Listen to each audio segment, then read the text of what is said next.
Purgahin natin si Tisoy. Unahan natin. Malakas naman siyang kumain, pero kailangan na mapurga natin.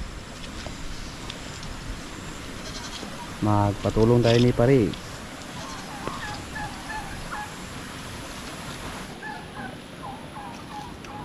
Hindi na.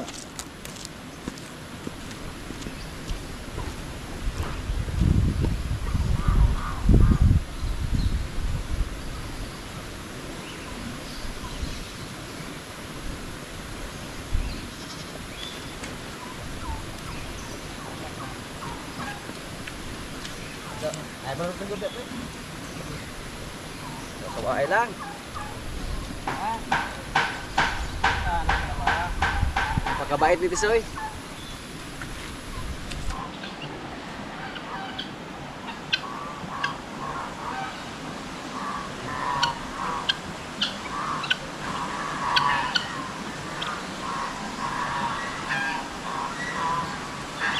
Kumustahin natin si Marites? Palakad-lakad lang oh.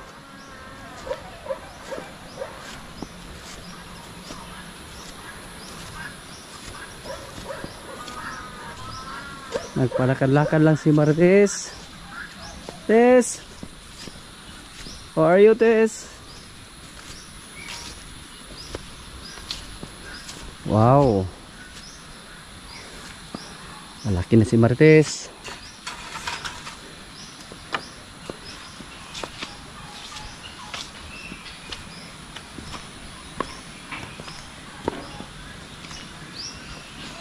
Po.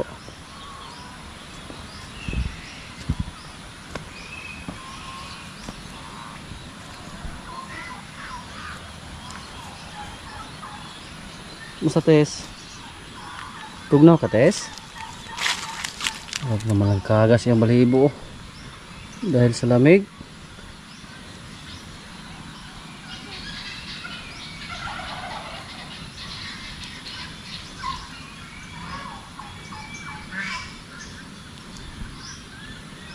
Malaki na si Marites oh. Marites, come here, Tess, come here. Look.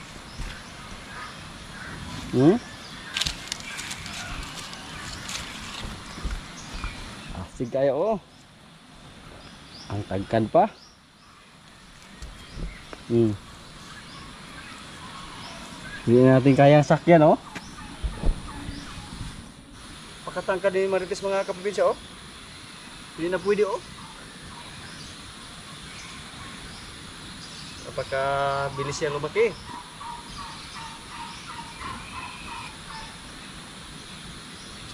Mabait si Marites.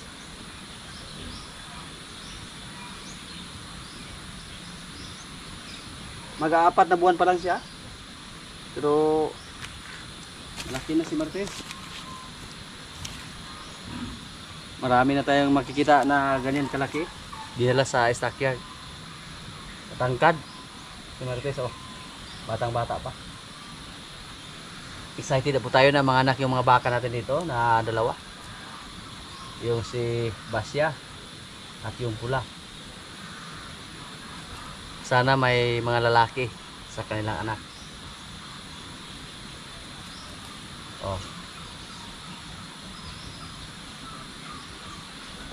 Mukhang tumayo yung mga balahibo ni Marites dahil palagi umulan dito sa atin. Tapos pag palagi umulan, yung nanay niya ipasok namin sa kulungan ng baboy. No, lumapit sa atin.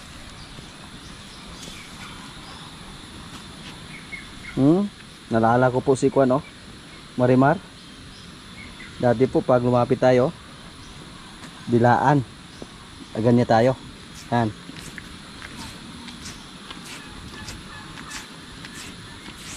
Wala nga tayong dalang asin. Susunod na pumunta tayo dito, magdala tayo ng asin para ipakain ni Marites. Huwag mo akong kagatin ha. Magandang baka. Wala. Ito lang.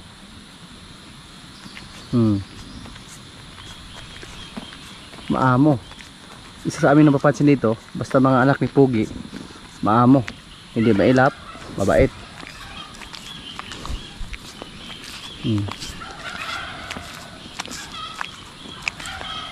Pag may mga alagang baka tayo, mangangamoy baka tayo.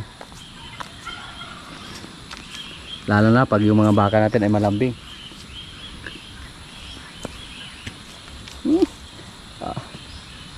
Mabait is.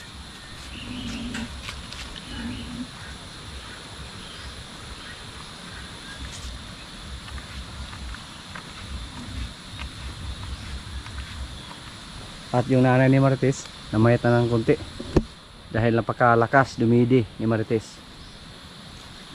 Pinakain naman namin to ng feeds at minsan pinaso namin sa labas.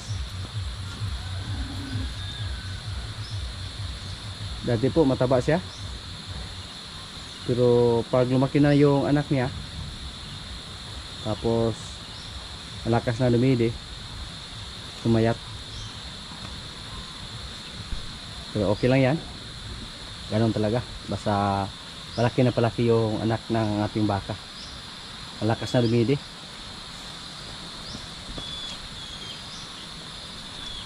Medyo malaki yung baka natin, pero pag itabi natin siya sa ating mga baka na galing sa Batangas, parang lang native, parang native lang tingnan.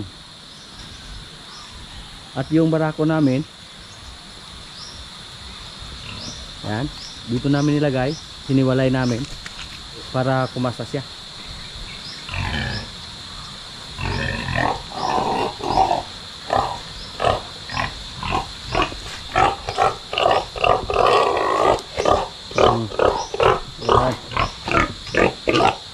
Subahan natin mga probinsya, kung tumagal siya dyan, baka hindi siya magsawa sa amoy ng ating mga baboy doon.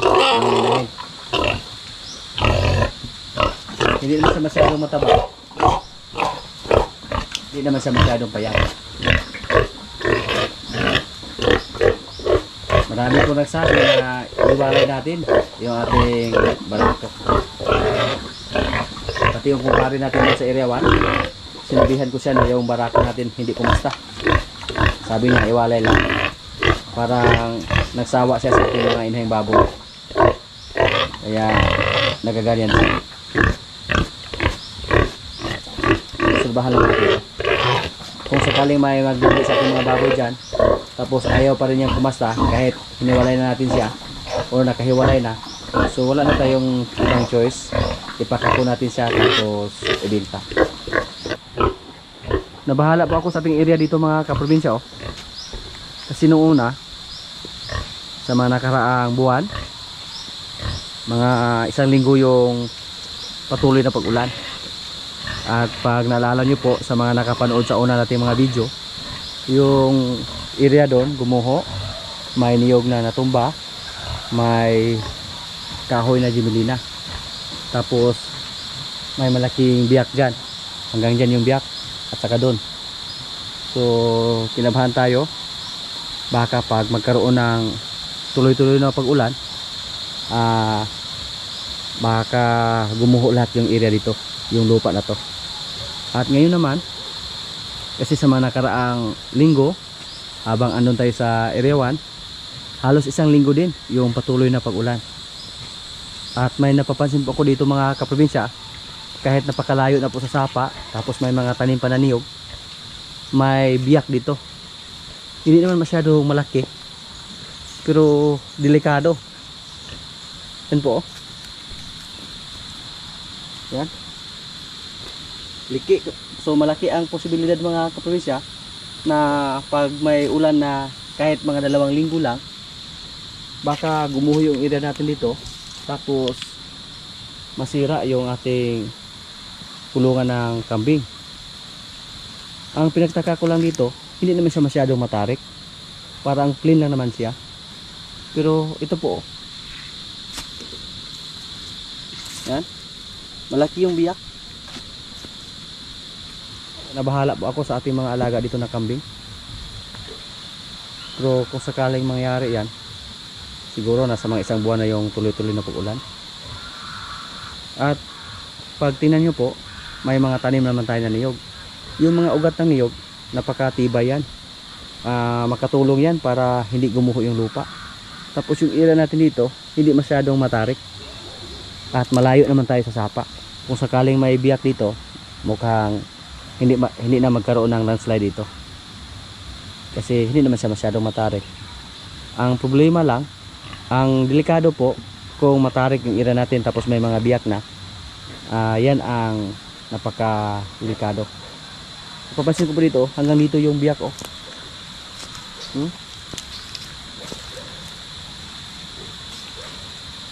Bakit kaya nagkaganito yung area natin dito? At doon inatuyo na po natin yung ating pan dito, yung ating asula, para hindi tuluyang gumuho yung lupa natin dito. Ang iniisip ko lang, baka magkaroon ng mga 2 linggo na ulan na tuloy-tuloy kahit mahina lang. Yan po ang delikado. Abangan lang natin kung ano yung mangyayari sa sunod dito sa ating area. Pag ilipat naman natin yung ating kambingan dyan, sana naman natin ilipat. Tapos mukhang okay naman sila dyan kasi hindi naman masyadong matarik yung area na kinatatayuan ng ating kubo. Ang pinakadelikado dito na pinakaunang gumuho kung sakaling yung area na to kasi yung napakalapit na sa sapa. Pero pag dyan, tingnan natin, may mga puno ng niyog naman, tapos hindi naman siya masyadong matarik, hindi naman siya bangin. Kung bangin lang yan, yan po ang delikado.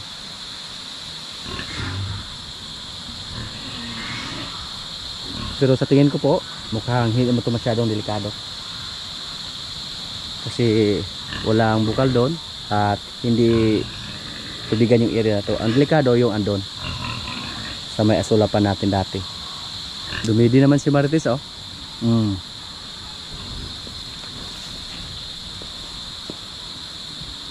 Malakas siyang dumidi mga kaprobinsya. Basta palaki na palaki yung katawan.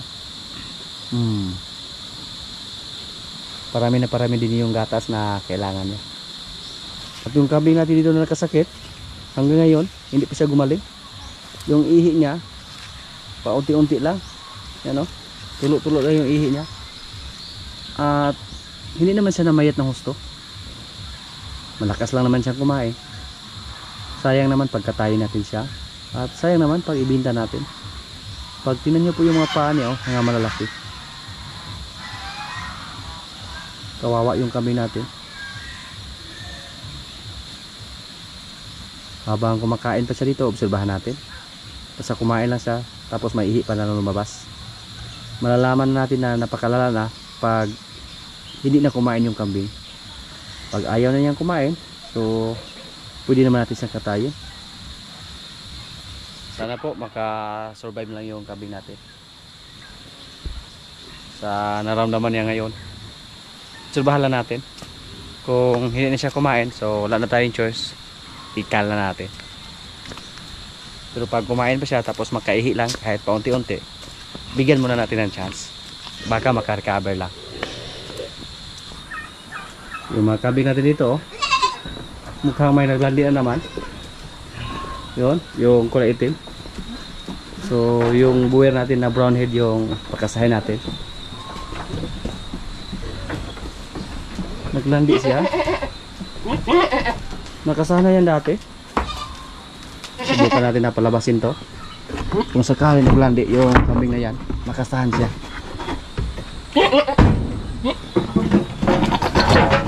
Wow.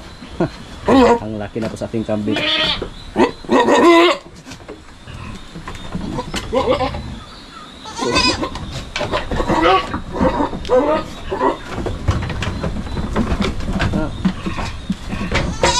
Ang laki na po ng kanyang katawan mga kaprobinsya.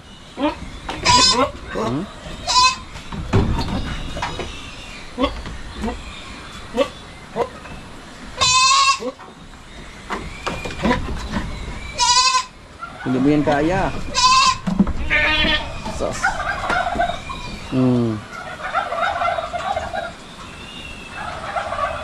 Marami na po tayong mga kambing dito na nakastahan. Naglandi oh.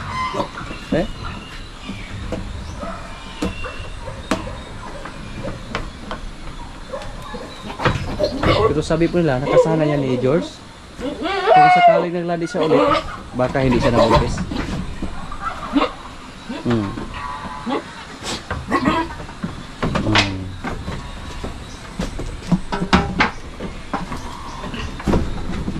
Muntik na magkawala oh.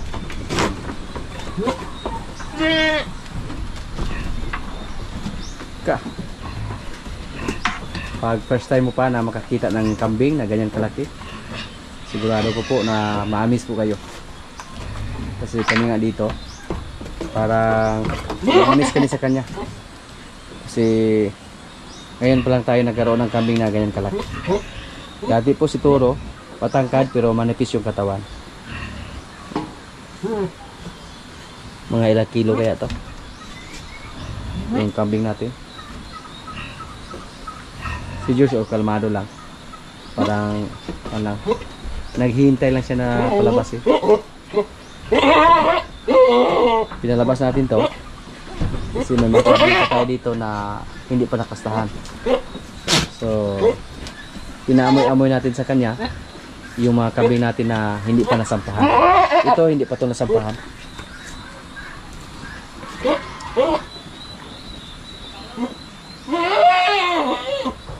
Umiyak siya oh. Kanina lumapit yung itom dyan, parang naglandi, pero ngayon ang pinalabas natin, parang natakot naman sa kanya. Si George oh, tahimik lang, nag-usap lang. Bata pa to si George, wala pa to isang taon.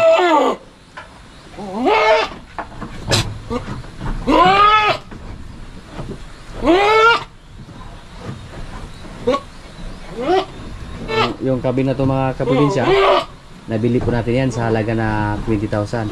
Si George, 30,000 yung bili natin. So hayaan lang muna natin sa labas yung kambing natin din sa si Astro.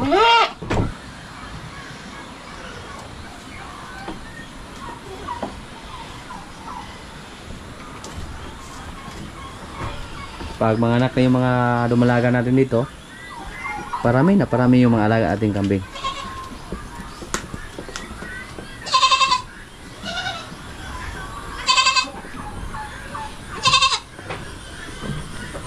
Si Dayan oh, nakasana rin to si Dayan. Pero ang problema lang ni Dayan, pag siya ay mga anak, kakaunti lang yung gatas niya. Hindi po masyadong marami yung kanyang gatas.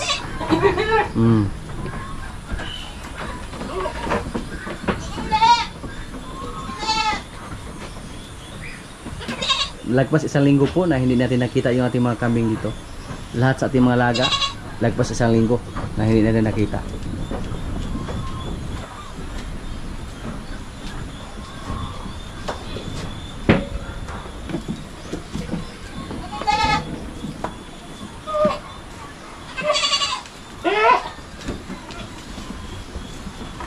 Yung kubo na rin dito sa ating mga kambing mukhang bumigay na. Nabulok na siguro yung mga haligi natin dyan, yung poste. Ito po, parang bumigay na yung sahig.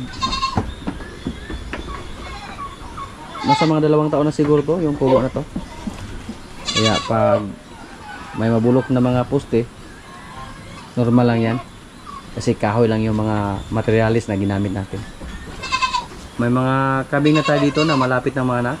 Ito po, buntis na yan, malapit na yung mga anak. Yung didi niya malaki na. Kasi ito po, dumalaga pa yan. At mukhang meron pa dito. Yan oh, buntis na rin yan. Pati yung anak ni Dayan dito. Yan po ang update sa ating mga alagang kambing dito. May mga kambing na tayo na malapit ng mga anak.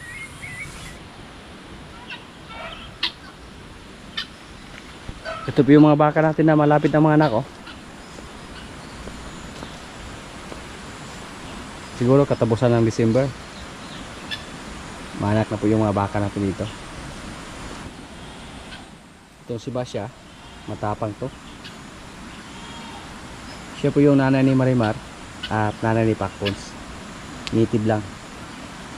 Sa ngayon po, si Basya yung pinakamalit natin na inahing baka dito. or siya yung pinaka-native. Uy! May rabbit naman na nasa labas mga kaprobinsya. Oh. Nasira siguro yung bako natin dyan. At marami na po yung rabbit na nakalabas. Pero ang ginawa lang namin, pag mahuli namin sila, kinatay namin. Nagkahalat na yung mga rabbit dito sa amin. Pumasok sa may kawayan. Pero dandahan po natin sila hinuli. Sa mga nakaraan po, 2 yung nahuli natin na rabbit na sa labas. So kinatay namin. Yung 2 nating baka, halos magkasabay po sila mga kaprobinsya na mga anak.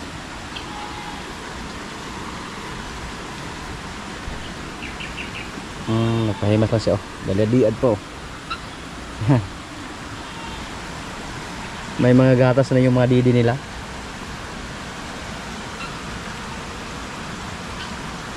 Parang kati oh.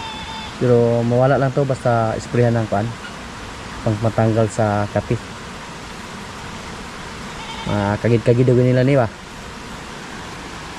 Hindi naman to pwedeng bakunahan para pampakinis ng balat kasi mga buntis po sila.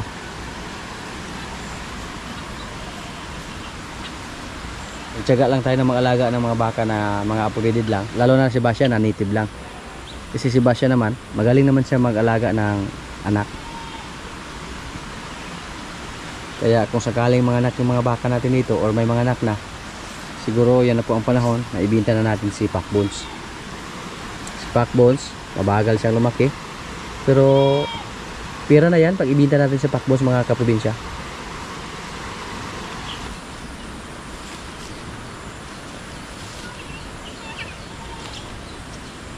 Ito po, sana lalaki yung anak niya. Pati yung isa nating pula na baka. Yung mga bingala natin oh. Pero may mga namatay daw sa kanilang mga sisiyo dahil siguro sa lamig hindi naka-survive.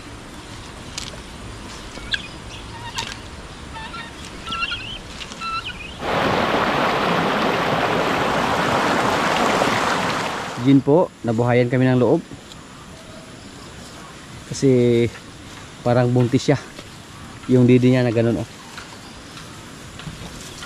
Tingnan niyo po yan, lumaki yung kanyang didi at kahit sino yung pinatingin namin sa kanya buntis daw. So baka nagkamali lang tayo sa ating record, pero baka nagkamali tayo sa ating record kasi kung record yung aming basihan, lagpas na po siya or overdue na po yung tiyan niya mula sa ating papakasa sa kanya. Yung mga baka natin dito, si Bitas,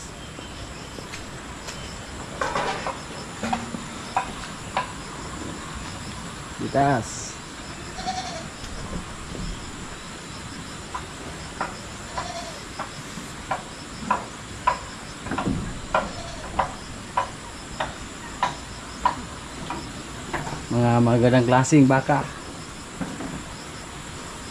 Si Kungkong, yan yung likuran ni Kungkong oh.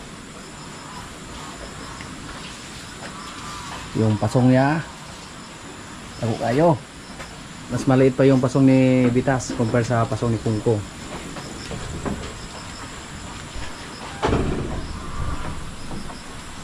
Relaxing na ka-espoge.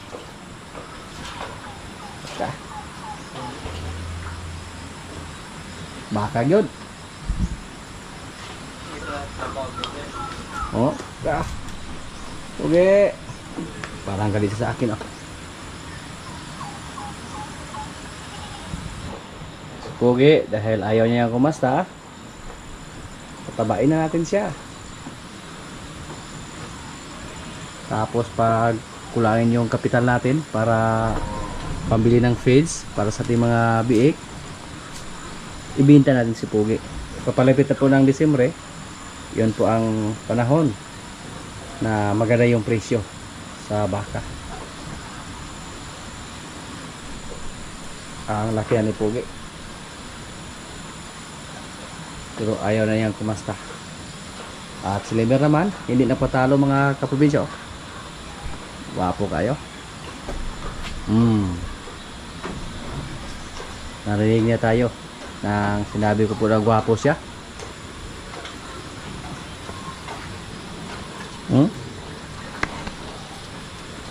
Sos. Kami kinaruhan ba? Namiss ko si Limer. Lagpas isang linggo natin siya na hindi nakita.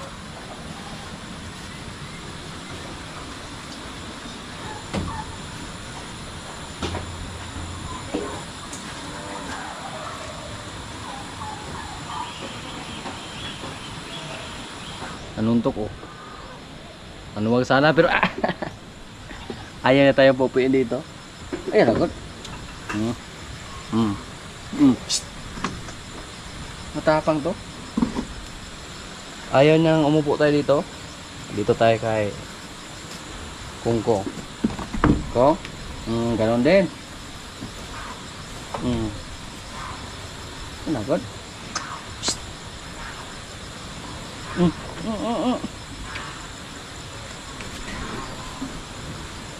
Galit sila pag umupo tayo sa harapan nila. Kainin sila ng feeds ngayon. Kupramil.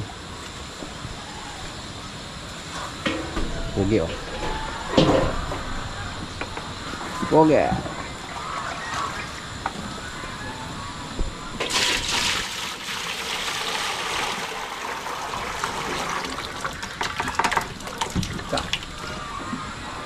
Yung liig ni Pogi oh. Pogi yung Pogi.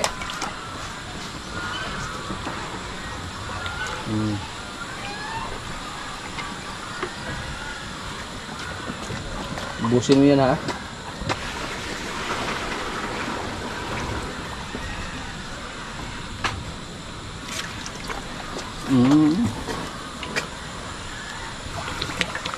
Bitas.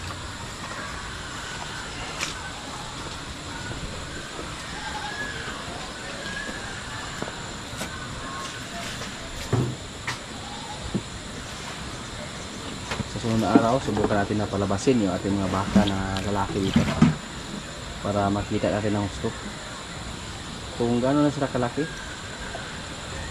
Ubos na yung kay Bitas.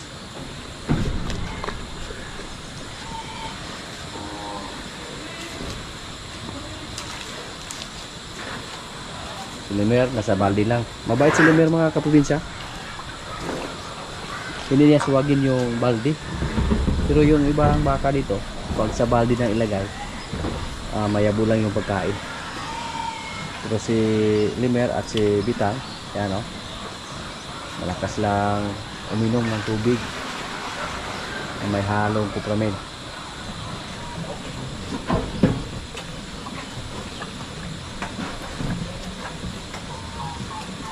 Ay, pagkitang gilas naman si Pogi o. Yung harang dito, tinanggal niya. Gusto naman niyang tanggalin yung nasa ilalim.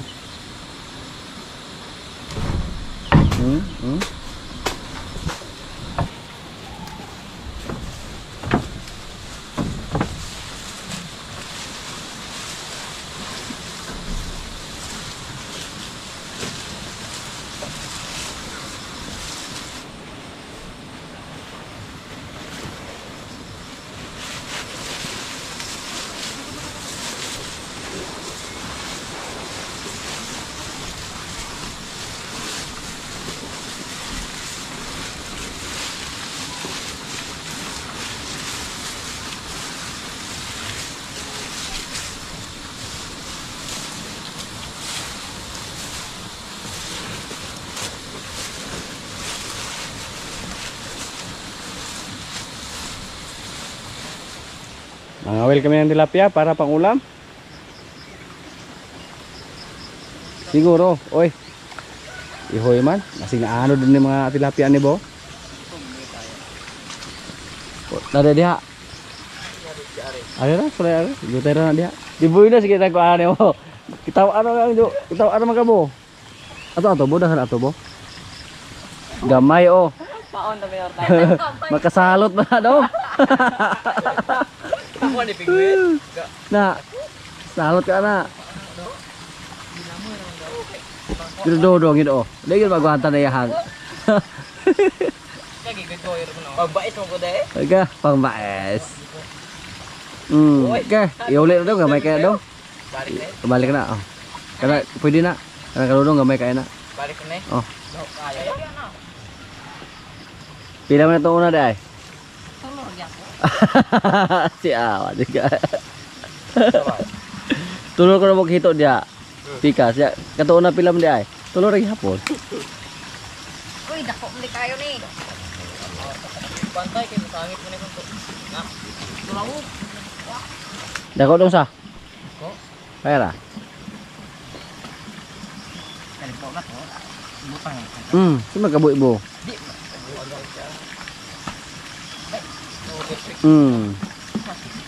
Kuha ba sing ano ni po ni kuha ro.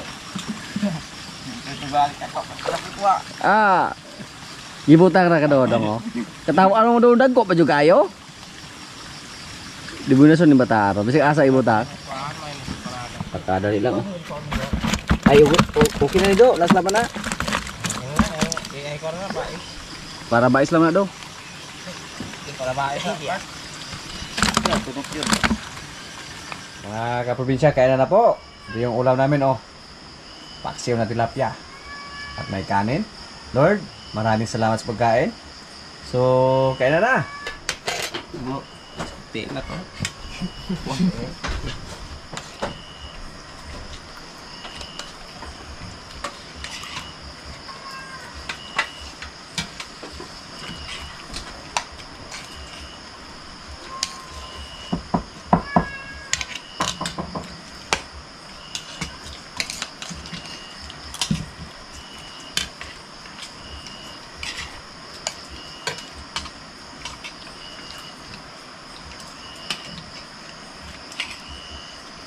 Tublaan na po kagakakawag bais ka. Gabi, ganyan, bintag. Pagbuang.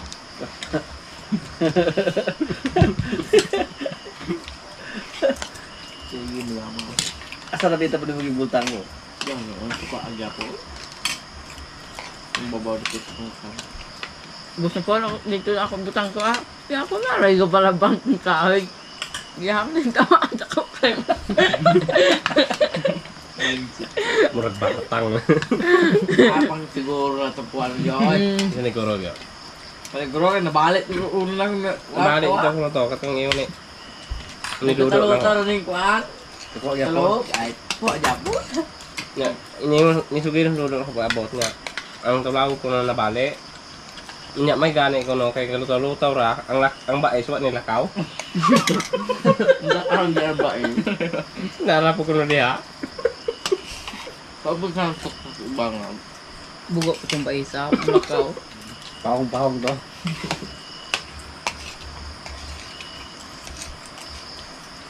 Naikaw siya. Mula ka ang lambot pagkama ng liog. Ang nailaw. Naikaw mo siya. Patay na dahil siya nagpanin mo. Wala po, aja po. Full time Pero ka na nakita ang suan, tapa.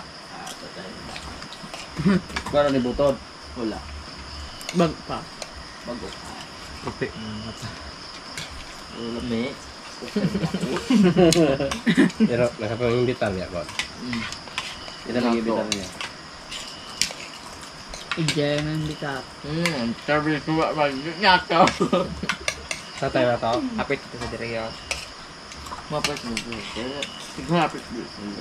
Ay, go po siya. Buntag. Ano mo to?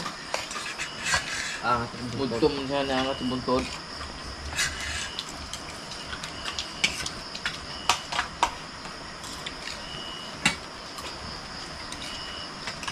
Tugno kaya dagi mabuntag dito dito. Tugong na kayo dito daw. Gabi galing buntag gabog. Gapon yun. Kaya, paabutin ako dos kuan nga pati mga bugnawa na. Chicken.